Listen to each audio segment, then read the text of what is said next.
It's 2:24 a.m. and Zack is using the head key on Ellie Whedon. She is sitting up in her bed, but she can't move. "What are you doing?" she asks. "Stop! Don't!" Zack grabs a hold of her face and tilts her open head in his direction so that he may inspect her memories. Like the time she tried to stab him with a kitchen knife. "Huh?"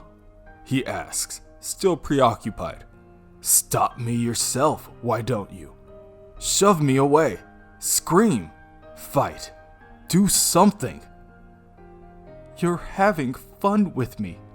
You know I can't. It's like the other times I've tried. I've tried to." "Tried to what, Ellie?" Zack asks. "What have you tried to do? Hurt me? Run away? Not much luck with that, huh?" "I tried to warn Joe Ridgway you were coming to kill him, but I couldn't dial his number. Every time I tried, I got..." "Oh, Ellie, that wasn't a smart idea. It's a good thing that there's been a piece of me inside you to prevent you from doing anything so stupid and self-destructive. If you weren't useful to me, why would I let you and Rufus live?" The duplicate of Ellie, made with the head key, gasps at the mention of her son. "Why would you kill Rufus? He's never done anything to hurt you." "But you have," Zack responds. "I do it just to make you watch.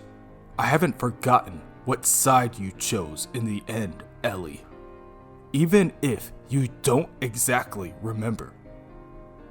Zack admits playing with Ellie's old, tired meat and her old and tired emotions is so much fun. He'd much rather kill Rufus than her. It's sad, really. Ellie used to know. They all used to know. There's nothing more pathetic than grown-ups. So easy to use and destroy. Zack reminds Ellie that she didn't have to get old, and she has nobody but herself to blame for her sagging tits, that useless child of hers, and her inability to cope with magic. But Zack is a gracious man. That part of him that's inside Ellie, that's been keeping her in check, he's about to take it out. He's about to give her back her life. "Isn't that nice of me?" he asks. "What do you say, Ellie? Come on, let's hear it." In the past, Ellie Whedon is handed a key from Duncan Locke. "Thank you," she tells him. "You're sure it's no trouble? I didn't know my mom was going to call and bother you." Duncan tells Ellie that it wasn't any bother. He's finally going to be moving in with Brian, so he isn't going to be at Keyhouse. Besides, Ellie's mother had his parents' permission to visit the cove under the property since before Duncan was born. She probably has more right to it than he does. The key Duncan hands Ellie opens the front door of the house, as well as the gate. He tells her that if she needs a place to get warm, they can go ahead and let themselves in. He does give them one warning. The steps leading down to the beach get slippery when wet. He swears those stairs have been waiting to kill someone since they were carved out of the rock. Ellie walks inside her house and is greeted by her son, Rufus, playing with his action figures at the dinner table, and her mother, who happens to be smoking yet another cigarette and refilling her glass of alcohol. filthy little sodomite, she says, referring to Duncan. Snobby little rich boy. Mother, please. He came all the way out here so that we could get down on bended knee and kiss the rosy ring of his ass. Her mother spits. Look down on me since he was little. It runs in his family. The Lockes always had a high opinion of themselves. I washed their linens for 20 years. Washed the stains out of his shitty diapers too. I doubt he even knows my first name. Ellie tells her mother that isn't true. She also adds that the doctor told them about Rufus's heart, and she already asked her mother very nicely not to smoke inside. My own damned house? Last I checked, my name is still on the deed, and I'm not dead yet. Much to your regret, I'm sure. Don't worry, I'll croak soon, then you can air the place out to your satisfaction. Far as that goes, if being round me don't suit his environmental sensors, maybe he's the one that ought to move along. There's homes for them, you know. Them? Ellie winces at the sound of the word. He's 14. That's old enough to learn how to do something useful. They teach him a trade. Pump gas. He'd enjoy that, I imagine. Just like playing with his trucks. Be good for him. Be good for you, too. Maybe you could stop hiding behind him and get a man back in your life. Go to bed, Mom. You're drunk. Oh, not yet. I'm afraid you're hearing the voice of sobriety. But give me some time. I'll get there. Ellie watches her mother drag her feet upstairs before turning her attention to Rufus. He tells her that he's not afraid to go behind enemy lines. He just wants the commander to know if she's ever tired of him, the team will move out at her command. Ellie gives Rufus a negative and sends her son to bed. She smiles as she watches him sleep. She drinks as she watches her mother snore. You thoughtless bitch, she mumbles as she gargles down her full drink. After Ellie has had her fill of stewing in her own hate, she decides she needs a stress reliever. And she has a toy stashed behind the bathroom mirror for just the occasion. Unfortunately, Rufus appears behind her with a giant wet stain on his boxers. There's been a disturbance in the barracks, he tells her in his toy commander voice. Go Team responded to a distress call and discovered a leak in the bunks. He means the retard pissed himself again, he adds, now voicing his space fighter action figure. Ellie tells Rufus to never speak about himself that way. Then, she orders him to take a shower while she changes his sheets. Rufus does so, but only if his mother promises to lay with him until he falls asleep. Sadly, he's afraid of the dark. By the time Ellie returns to her own bathroom, she's desperate for a getaway. She realizes that when Rufus scared her, she accidentally dropped her toy down the hole behind the mirror. She shoves her arm into the darkness and feels around for its telltale shape. Oh, for Christ's sake, where the hell did you fall, you freaking... Huh? Besides her toy, Ellie finds a glass jar hidden within the shadows. She pulls out the jar, examines it, and finds a woman in green, playfully waving at her from inside the glass. With the woman in a green dress, inside the jar, are 2 keys. Taped to the outside, a letter reading, "In case of emergency, break glass." Ellie steps back in confusion and slips on a small puddle of piss mistakenly left by Rufus. Ellie falls back, hits her head on the corner of the wall, and blacks out as she collapses to the floor. She drops the glass jar, and it shatters on impact as it hits the ground.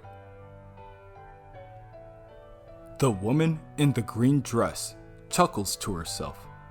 She picks up the key with the note attached and drags it onto Ellie's chest. The woman then looks back, thinking to herself for a second, before ultimately deciding to dive into Ellie's ear. Time passes, and Ellie wakes up, alone, in the bathroom, with a single key laying under her hand on top of her chest. She finds the other key in a tiny pile of glass. She examines the 2.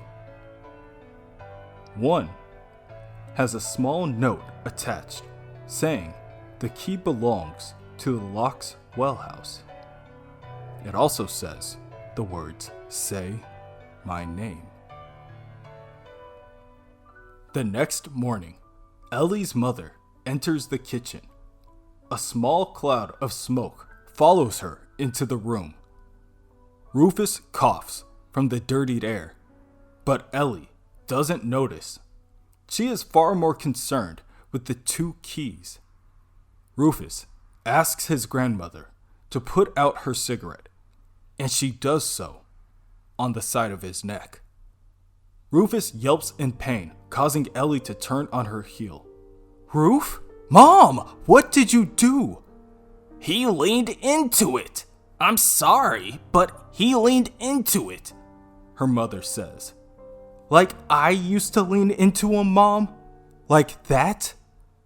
Ellie's mother doubles down, stating, I went for the ashtray and got him instead. That was all. Don't be a hysteric. Put a little Vaseline on it. He'll be right as rain before you know it. I'm going to get dressed. Ellie gets dressed as well. Both her and her mother are going to visit the Locke property to go clamming by the cove. Thanksgiving is coming up, so they are going to need some clams if they want to make that traditional Yankee stuffing recipe their family is known for. Since they are going to be out of the house for a while, Ellie hired Jackie from the track team to babysit Rufus. When everything is said and done, Ellie makes sure she grabs the 2 keys and places them in a small bag that she hangs around her neck. Ellie and her mother get into the car and head over to Keyhouse. It's a quiet drive. Only the sounds of tires hitting gravel and the occasional stifled cough from Ellie's mother break the silence. I thought Roof would come with us, her mother asks. Jackie needs babysitting money. Does she? Finally, when they arrive at the property, Ellie parks the car in the driveway and opens up the gate with the key Duncan handed her the day before. Her mother marches in front of her, through the property, and to the steps leading to the cove. Ellie tries to make up her mind. The whole car ride, she was struggling with herself. She remembers the last words Duncan said to her. The steps leading down to the cove get wet. One of these days, someone is bound to slip and hurt themselves. It could all be an accident. She could make it look like an accident. She could push her mother off right now, and everything would change for the better. Ellie's mother stops halfway down the steps and scans the horizon. She takes a deep inhale before pulling out another cigarette to light. Well, She asks, turning back to Ellie. do it if you're going to do it. It begins to snow. Ellie stands there, frozen. Once again, her mother has seen right through her. She bursts into tears, turns around, and sprints back up the steps and onto the property, all the way to the well house. Ellie untucks the pouch wrapped under her neck, pulls out the key belonging to the well house, and carefully slides it into the lock. The door creaks as she pushes it open. Who? Says a voice from down the well. It scares Ellie for a second, but once she regains her senses, she mumbles back the question. Who? She holds the key up and re-examines the note. Say my name. What name? Ellie thinks. But something inside her tells her that she already knows. Dodge? She asks into the darkness. Ellie's mother finally catches up with her. Talking to yourself, Ellie? You've been hanging around Rufus too much. Or are you thinking you ought to leap in the well? Stop kidding yourself. If you don't have the guts to get rid of me, you don't have the guts to get rid of yourself. Course, if you did jump, I could finally put that retarded... Shut up about him! Ellie snaps. She walks out the door and points back at her mother. Shut up about him, or I swear! Oh, please. Her mother coughs. She flicks her cigarette into Ellie's face, catching her off guard and knocking her to the floor. Get your finger out of my face, you little bitch. You don't have anything to threaten me with. I wish you had have killed me. Then I could have died, kidding myself. My daughter has a little spine. But if you had any spine at all, you wouldn't be clinging to that half-wit, using him to avoid having a life. That's why Gil left. It wasn't just Rufus. It was you. He couldn't stand you anymore. The two of you had this failure of a child, and you were too weak to face it. Gil tried to make you see reason, and you threw him out. Enough, Mom, Ellie tells her, trying to hold back even more tears. You were afraid to hear the truth, that the child will never, ever be self-sufficient. But that's the way you are. You never grew up. My God, look at what you do for a living. You're still in high school. You live in a cloud of fantasy and lies. You don't have it in you to deal with reality. You never have. Remember that little dago you went out with when you were 18? Randall Locke's friend. The one you used to sneak off to Keyhouse and meet. The one you thought you were going to be in love with forever. And what'd he do? Used you like a toilet and threw you away. Went and died with his little blonde whore. I tried to warn you about him, but you wouldn't hear it. That's you. You've spent your entire life turning your back on unpleasant truths. I hate you, Ellie tells her mother. Tears, built by fury, flood down her face. I should have killed you. I wish you were dead. Her mother continues. What was his name, anyway? The little dago. The fencer. Caravaggio, wasn't it? Suddenly, the woman in green appears from the shadows. She wraps her hand around the front of Ellie's mother's neck and uses her free arm to apply pressure.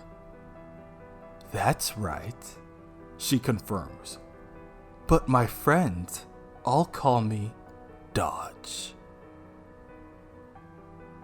Ellie collapses into the snow and tries to shuffle herself backwards in order to distance herself from what just happened. Her mother pleads for her life. Dodge breaks Ellie's mother's neck and throws the woman to the ground. "Dodge?" Ellie crawls back to her mother and holds her in her arms. No, I don't believe it."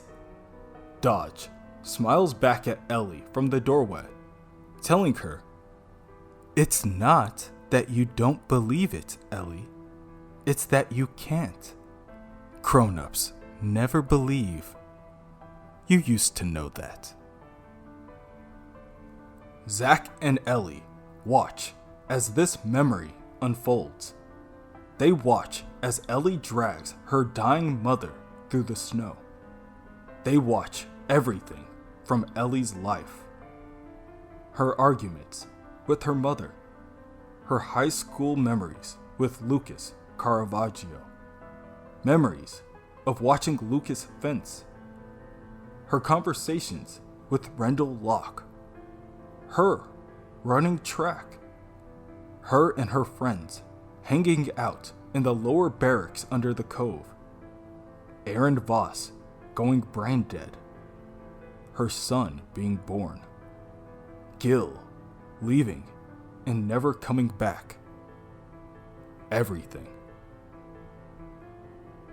At 2:33 a.m., Zack plucks out Ellie's memory of the woman in the well house. "In a way, it's like it never happened," he tells her. "The police, the doctors, everyone believed you when you told them your mother fell down the steps to Soggy Cove. Hell, by the time you got to the hospital, that's what you really thought happened. It was simple enough for this old memory of mine to work inside your head, manipulating your thoughts. Besides, you didn't want to know the truth." He holds up the memory. "This part of me that's been inside you has been more helpful than you could ever imagine. Working in your head to keep you from knowing things I didn't want you knowing. Holding you in check by swapping bananas for knives and mixing you up when you dialed the phone. Shame, I have to take her out now. But you're no good to me, crazy. And she's definitely done a lot of damage in there. I better take out all the other things you remember about me too. Like the man says on TV, everything must go. I am sorry I have to do this, Ellie. I know some of those memories were special. Okay, kidding. I'm not really sorry. You were fucking making me nuts, calling me Luke all the time. The only thing I'm sorry about is that I had to wait a year to get out the well house. I wish you could have helped me with that, but it was safer for you not to know too much. And I figured people were going to have to die, and that you wouldn't have the stomach for that. Speaking of safety, I guess I'm better off if Rufus doesn't know much about me as well. I realize now I've been careless around him, letting him see magic, letting him hear too much about what I'm going to do. I don't think there's much of a chance he could hurt me, but better safe than sorry. Zack puts Ellie to sleep and lays her back down in her bed. You rest now. Dream happy dreams. I'm going to write up some fake memories and stick them in your skull. When you wake up, it'll be like none of this ever happened. You'll really believe I'm the cousin you've been telling everyone I am. I'm going to fix you, Ellie. Right after I fix Rufus. Zack makes his way to Rufus's room and approaches the kid's bed. He holds up the head key, but nothing happens. A keyhole doesn't appear. Zack waits a little longer, and still nothing. Where's the fucking keyhole? He says in frustration. Well, it can't matter. Probably heads with nothing in them can't open. Fuck it. He stands up to leave the room. Never mind. He's nothing, he mumbles, more trying to convince himself than anything. You've got things to do, memories to create, keys to find. Leave it. Rufus waits until he can no longer hear Zack's footsteps before he opens his eyes. He looks to his two action figures to make sure they're all on the same page. That was close. Too close, says the commando. We must be on guard, the robot responds. The replicant could be the greatest enemy we've ever faced. His capacity for cruelty is immeasurable. Yeah, well, if he thinks any of us is gonna run with our tails between our legs, he's got another thing coming. Ain't that right, boys? Suddenly, the rest of the toys in the room respond. All at once, they say, Sir. Yes, sir.